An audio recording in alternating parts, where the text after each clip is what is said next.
Although a simple and commonplace food from the streets to restaurants to fast food joints, French fries aren't the easiest things in the world to perfect.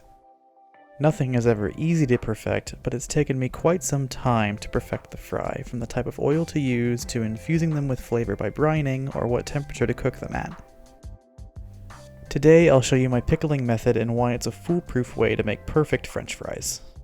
I personally use 4 cups or 1 liter of water to 1 cup or a half pint of apple cider vinegar, about a half ounce or 15 grams of fresh dill weed finely chopped, and a tablespoon each of garlic powder, cloves, red chili powder, which is optional, and black pepper. You can also add some sugar or syrup for sweetness, and don't forget that you can modify your brine however you like. I know people that add maple syrup in it, I know people that add other things like chili seeds in it, and other herbs and spices like rosemary and thyme. Pretty much whatever you want you can add to a pickle brine. After I make my brine, I chop my fries up into 1/4-inch thick matchsticks. The thinner the better because they'll cook faster that way, and then I add them to the brine for at least 4 hours and store it in the refrigerator while it's brining.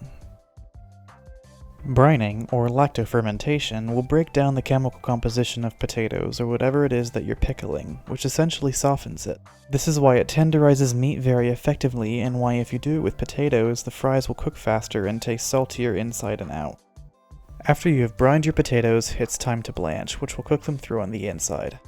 Pat the fries dry with a paper towel and add to oil at a temperature of 300 degrees Fahrenheit or 145 Celsius and blanch for about 7 to 10 minutes.